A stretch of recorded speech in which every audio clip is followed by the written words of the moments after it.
And we're live. And we're live. And we're live. Fantastic. Hey everyone, I have no idea if you're getting online now, but we're actually live here. I'm live in In Helsingborg? yeah, that's the south. Yeah, that's like in the south of Sweden. That is in the south of Sweden. Not too far away from Denmark. I'm saying it as if I didn't know that, but I actually know that Helsingborg is in the south of Sweden. So anyway, hello everyone. If you come online, as usual, let us know in the comments who you are, where you're from, and I'll just get talking here while people are coming on live. I know that you're just seeing that we're live now. My name is Donny, as you might know. For anybody coming online for the first time, every Wednesday afternoon I go live with this Innovation Fika, my innovation coffee break, and which is just me interviewing cool people and talking about cool ideas. And today I happen to be in the south of Sweden for in a different matter, but managed to catch Niklas Carlson, who is going to introduce himself in a very brief moment. I will just say that, hey Yash from India, awesome, cool to see you, my dear buddy. Yash is always online. That's great. It's great. Nice to meet you guys. And anyway, as you know, everything is recorded and on YouTube, and all my writings on Medium. I will be releasing my own homepage during the summer, so follow me online, and you know what to do. Just follow me online. That's cool. Enough about me. So, and any brands you might see around us has no affiliation to this show to do at all. It just happens to be so that I managed to catch up with Niklas at a coffee shop in Helsingborg, outside of Helsingborg. And so, Niklas, who are you and what do you do? So my name is Niklas Carlson, and I'm head of commercial for a company called Nordic Seafarm. So we basically farm shiploads of seaweed outside the Swedish west coast, and try to commercialize that into different verticals where food is our main vertical. Yeah, we have some dried seaweed here. You can use to spice up your meals. 2 different species. And this is the sugar kelp. This is the sugar kelp, the green one, and then you have the ulva, which is the new species that we're farming right now. You call them species? Yeah, or variants. Yeah, sure. I don't know. I'm not a seaweed farmer, so I don't know. I've been on board for three months, yeah. so I'm still learning a lot. And there's also this Nordic farm Christmas bread. That's the knekke, exactly. Yeah. So that's to show people what you can actually do with seaweed, which is a lot. But, so in this knekke bread we have 20% sugar kelp. Yeah. So I mean we farm and produce seaweed because they stabilize it, and then try to distribute it and sell it into different verticals. Cool. But let's talk about the whole sort of farming thing. I'm not going to go technical on you, but yeah.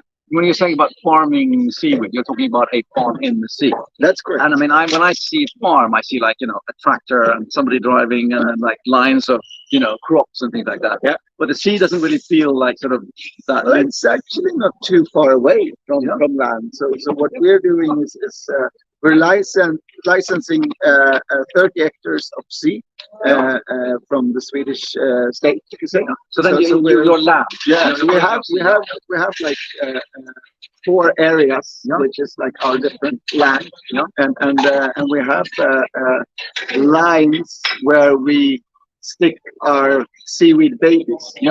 So it's a little bit like seeding into the soil, just that we pull out these ropes in September, October. So there is like a thick main rope, and then you have a very thin rope around it with all the small seaweed babies. Okay. And then the tricky part is to get the seaweed babies to stick to the big rope. So that's the whole R&D process behind where we're really strong at making this happen. But you're if I'm correct if I'm wrong here, but you are like one of Europe's largest seaweed farms. No, there are definitely bigger ones, and a lot bigger ones up in the north, in Norway especially. Also Faroe Islands, Great Britain, and so on. So we are, I would say, the biggest one. That main focus is food. All the rest of the big players, they're focusing mainly on fertilizers or animal feed, which of course requires quite different processes. I'm thinking that suitable for human consumption has other demands than like animal feed. Fertilizer. Yeah. So from being a farm focused on human feed or on food, we're definitely the biggest one. And I would say we're also one of the very most advanced ones in being able to work with new species. Yeah. So the ulva that we showed earlier, which is there are basically three different families. It's the brown family, the kelp one, the green family, which does and the ulva family, and then you have the red one, which is the dulce family. From the green family, we are the only one who are capable of farming that in Europe. Oh, so all other ulva that you could buy is widely grown. But so sugar kelp, that's actually the brown. Yes, one. That's the brown one. Okay, and here's the great thing with this show is that I get to ask the most stupid questions because you get to learn a lot. And I get to learn so much. Yeah. But when I go to a Japanese restaurant and I have sushi and I have like a miso soup and they have like seaweed in it. Yes. What is that? Is that that's kelp, but normally done from Asia. So you have different kind of kelp species. Yeah, okay. I think they're almost 1,500. But it is like sugar kelp. Yeah, okay. but it can be very, very different depending on where it's grown. And because they've been eating seaweed in Asia. Since Asia. I mean, the nori around the sushi rolls and so on. So I mean, it's very, very common in Asia. So it's just that we don't have that heritage and the history of eating seaweed in the same way as they have been doing in Asia. Yes. And that's what we're about to change. So what's the good thing about eating seaweed? Well, I think everything. There is nothing bad. I mean, of course, starting with that, we don't take any land in our process, which we all know is a limited resource. People normally ask how much seaweed can you farm, and we say, well, how big is the sea? So I think, I mean, when it comes to supply of food in the future, it's a fantastic source to be farming in the sea. So that's obviously a big positive thing. Then we're also doing great for the ocean while farming. Okay, it's beneficial for the ocean. So the oceans feel a lot better or get a lot better the more seaweed we bring into the oceans. So that's actually could be a potential pivot or spin-off in the future to just farm seaweed and let it be there as a kind of like carbon capture thing in the future. Getting questions here as well. Love it. Keep the questions coming as well. It's live. That's why we do this live, by the way. We do it live because we want to interact. Ali Jumeyer, how long have you been farming? We have been farming since 6 years ago. 6-7 years. So the company was started by 6 researchers who had a project stated by Gothenburg University and from the Swedish government actually to see what potential are there to grow food in the Swedish Ocean in the future. And then in that project they found out that there are good possibilities. And from that they started the company, I think in 17, 18, and then from 19, Simon came in as a CEO and took over the real company thing from the researchers. And so you could say in the form where we are now, we've been since 2019. That's also when they changed the name from Koster Ali to Nordic Seafarm. I like the new one. Yeah, it goes a bit more better out in the global world. But then again, coming and then just more questions here. Then when it have any specific depth, because the ocean is kind of different. About 1.5 meters. So that's optimal. That's optimal. Okay. And I mean, it depends a lot on water quality as well, of course. So there are a lot of places where it's not very suitable to farm, and there are other places that are extremely suitable to farm.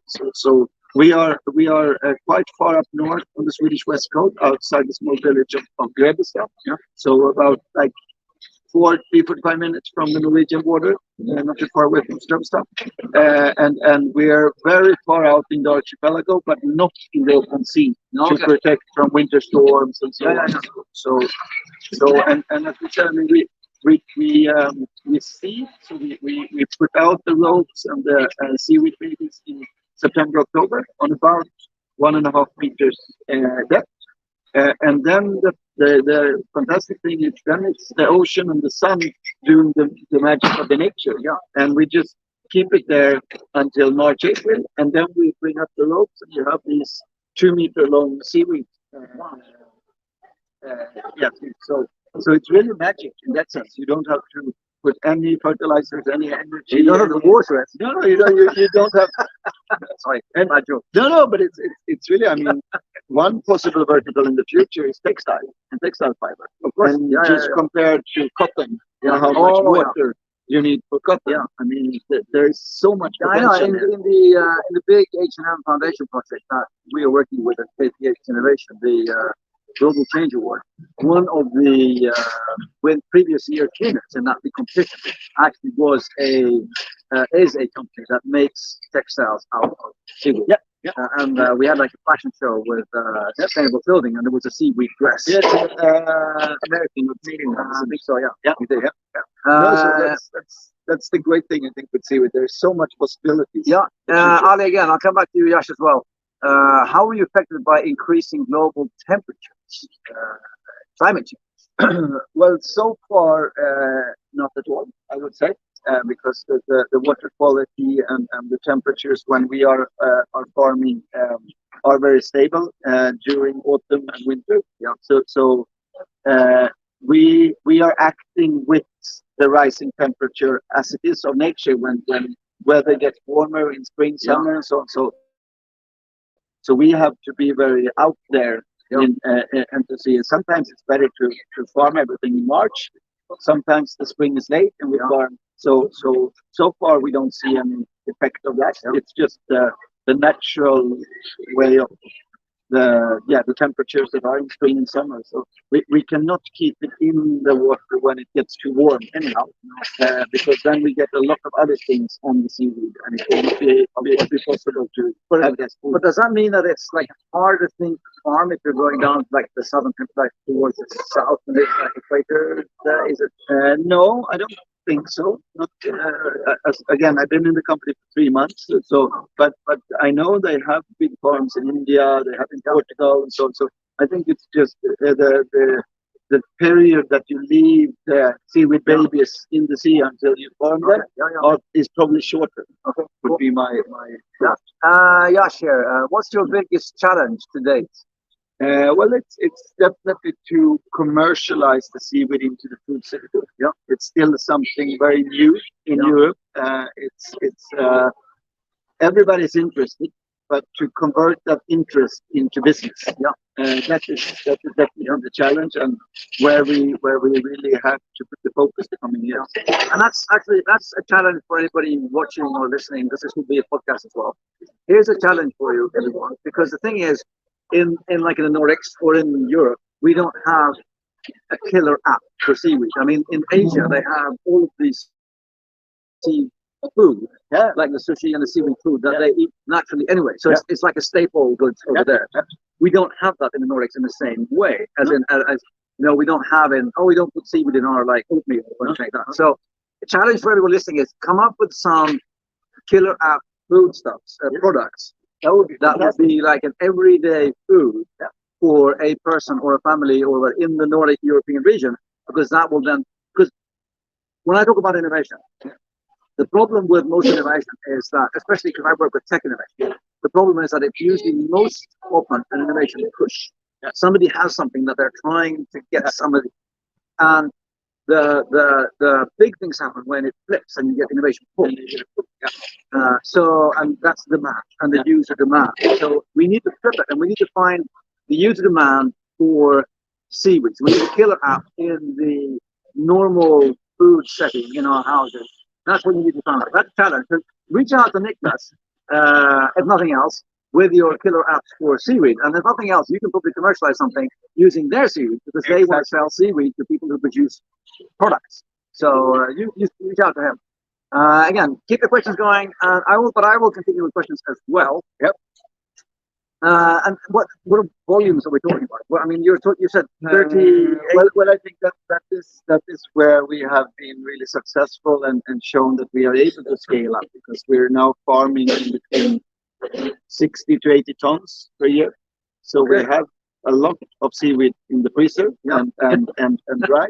So again, if someone needs 5 or 10 tons of frozen seaweed, just let me know. You'll get a good price. we have scaled up that part, which is really like backbone of the company, obviously. Yeah. So we're ready to really scale up further. But it's to find the right commercial piece going forward. And we want to try to stay away from the animal feed. Because it's there are a lot of companies doing that already, and it's quite easy. But we believe that the more we can go into food, or we can go into bioplastics, or we can go into textiles, that's where we can really make an impact, and where obviously the potential is enormous. So I'm thinking, I mean, just those two things you mentioned. Okay, food, I mean, there we need the core. We need more produce, products. Exactly. Not talking about products, actually using seaweed. And then for clothes and for textiles, and one would think that would be huge as well. But same thing there, we need, the big industrial scale of actually doing something with it. And another very, very layman question here. If I'm going from seaweed to like a piece of clothing, do you know anything about that process? I mean, how hard is that process actually? No, I don't know really. So I can't. But I mean, that's one of the things that we are looking into. See how can we jack into existing industrial setups already, so to not create another parallel. But exactly, I mean, with renewal and with other things happening in the textile sector, I'm quite confident that there will be processes going forward. Then it will of course come down to price and to volume and all these things. But we have a strategic part in the company that we're focusing in the food sector, and that's what we want to crack. Then of course being opportunistic and where things come up. For example, one of my first days at the company, we had a visit from Chanel from France, because they have identified seaweed as a possible replacement for fossil-based plastics. So they are looking. They know that in the future they cannot have all this their packaging and their perfume bottles, etc., with the same kind of plastics they have now. So they see seaweed as a potential replacement for that. So right now we are looking into biorefineries in Finland, and we are looking into the process. How can we use seaweed in existing processes to create, for example, a plastic bottle or biodegradable plastic bottle? I'm still in the food thing though, because I think you have this high grade, good quality seaweed that is suitable for human consumption. Not only suitable, but it's actually good for you. Because we haven't talked about all the nutrition. No, we haven't talked about the nutrition values. I mean, we have another couple of minutes, but I mean, the nutritional values of seaweed is really, really good. Vitamins and omega-3s, all the different good stuff that's in it. I mean, that's one of the main reasons why you get recommended to eat fish, because fish eat algae and seaweed, and that's really the original of good thing coming in there. So there's definitely nutritional benefits eating seaweed as well. And then of course, I mean, again, it's a truly regenerative food that we're talking about. So we're doing good while farming it, and it also does well for the biodiversity in the ocean. So there's so many positive aspects. And again, there is so much ocean out there. We need to farm and produce a lot more food in the future to feed the rising populations, and giving also one thing that I think is really in our favor is the transparency and traceability of raw material. We have that already set up, and are prepared to go into that, which will be a big demand coming from companies in the coming years. That's super interesting. We need to eat more seaweed. So help the Nordic Seafarm and the guy. Connect with Niklas on LinkedIn. Please do. Follow Nordic Seafarm on LinkedIn as well. Yes. I know, but you came into the company as a sales expert. I mean, you've had your background. Commercial force. Yes. Yeah. Your background is as a commercial force. Yes. Another company. Yeah. If you're going to give some tips to the entrepreneurs, because we have lots of entrepreneurs out here that are in early stages, that just launched or scale up.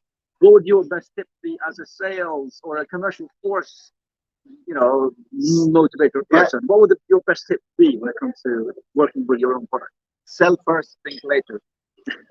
I think that's I see that so often that people overthink and they overwork the packaging or the Talking about this engineers or again? the that, or get out there, sell, because you'll never have a perfect product, and that's fine. You just have to learn, and you have to learn by meeting customers, trying to sell your product.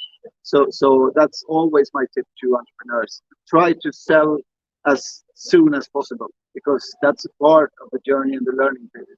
Don't spend too much time down in the basement building and building and building.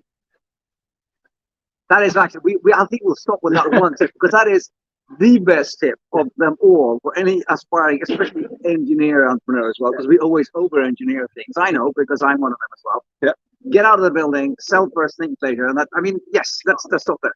Niklas, thank you so much for spending time with me here at this shopping center in the south of Sweden. Yash and Ali, thank you for asking questions. And everybody else out there, thank you for being live with us. Everybody else watching this after the live show on YouTube or LinkedIn, make sure, again, I will say it again, connect with Niklas Carlson on LinkedIn. Make sure to get the seaweed business going in Sweden and in Northern Europe. We need it. It's high nutrition. The seas need it. Everybody needs it. Everybody needs it. Everybody's a winner. Everybody's doing it. With that, I'll say thank you very much, everyone. Take care. Have a great night.